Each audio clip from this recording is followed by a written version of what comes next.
Chapter 22. For 3 years there was no war between Aram and Israel. But in the 3rd year, Jehoshaphat, king of Judah, went down to see the king of Israel. The king of Israel had said to his officials, "Don't you know that Ramoth-Gilead belongs to us? And yet we are doing nothing to retake it from the king of Aram?" So he asked Jehoshaphat.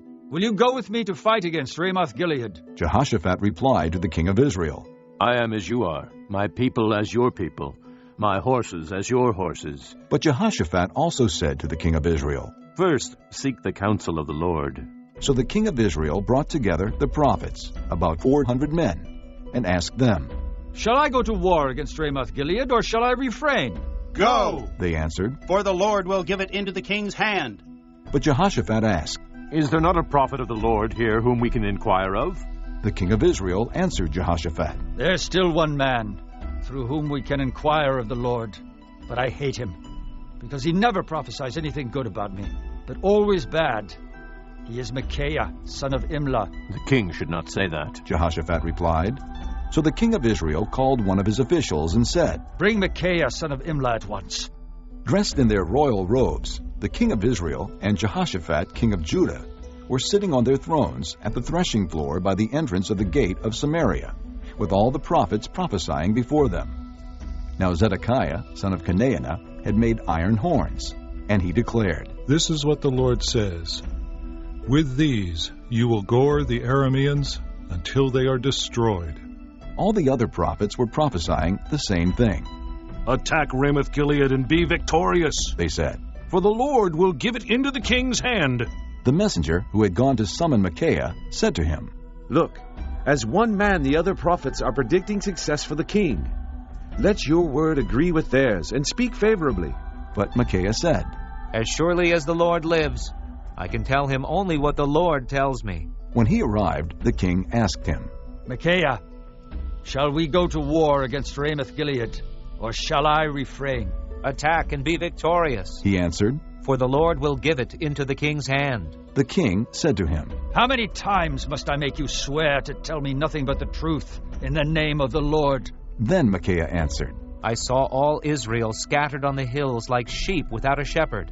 And the Lord said, 'These people have no master. Let each one go home in peace.'"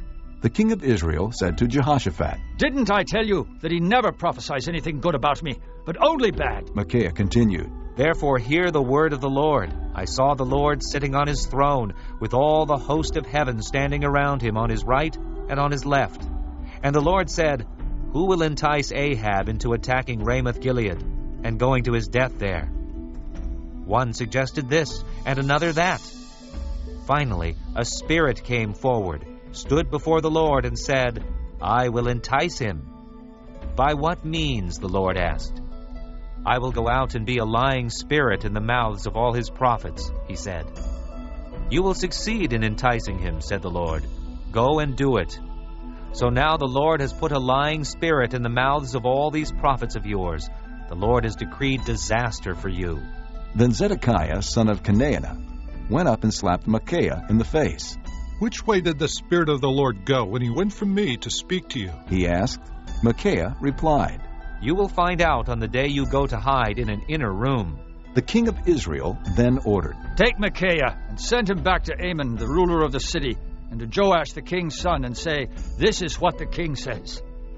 Put this fellow in prison and give him nothing but bread and water until I return safely.'" Micaiah declared. "If you ever return safely, the Lord has not spoken through me." Then he added, "Mark my words, all you people." So the king of Israel and Jehoshaphat, king of Judah, went up to Ramoth-Gilead. The king of Israel said to Jehoshaphat, "I will enter the battle in disguise, but you wear your royal robes." So the king of Israel disguised himself and went into battle.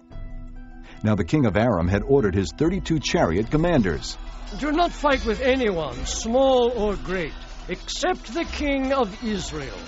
When the chariot commanders saw Jehoshaphat, they thought, "Surely this is the king of Israel." So they turned to attack him. But when Jehoshaphat cried out, the chariot commanders saw that he was not the king of Israel, and stopped pursuing him. But someone drew his bow at random and hit the king of Israel between the sections of his armor. The king told his chariot driver, "Wheel around and get me out of the fighting. I've been wounded." All day long the battle raged, and the king was propped up in his chariot facing the Arameans. The blood from his wound ran onto the floor of the chariot, and that evening he died. As the sun was setting, a cry spread through the army, "Every man to his town! Everyone to his land!" So the king died and was brought to Samaria, and they buried him there.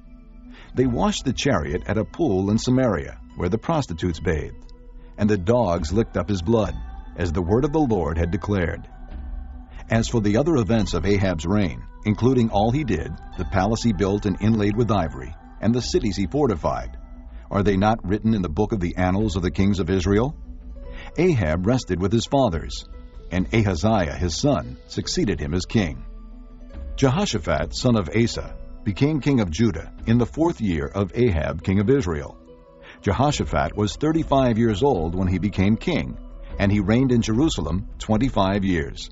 His mother's name was Azubah, daughter of Shilhi. In everything he walked in the ways of his father Asa, and did not stray from them. He did what was right in the eyes of the Lord. The high places, however, were not removed, and the people continued to offer sacrifices and burn incense there. Jehoshaphat was also at peace with the king of Israel. As for the other events of Jehoshaphat's reign, the things he achieved and his military exploits, are they not written in the book of the annals of the kings of Judah? He rid the land of the rest of the male shrine prostitutes who remained there even after the reign of his father Asa. There was then no king in Edom. A deputy ruled. Now Jehoshaphat built a fleet of trading ships to go to Ophir for gold, but they never set sail. They were wrecked at Ezion-Geber. At that time, Ahaziah, son of Ahab, said to Jehoshaphat, "Let my men sail with your men." But Jehoshaphat refused.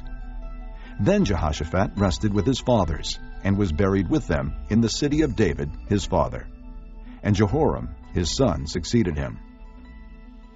Ahaziah, son of Ahab, became king of Israel in Samaria in the 17th year of Jehoshaphat, king of Judah, and he reigned over Israel 2 years.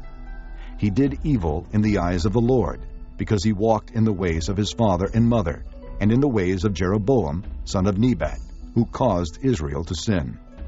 He served and worshipped Baal, and provoked the Lord, the God of Israel, to anger, just as his father had done.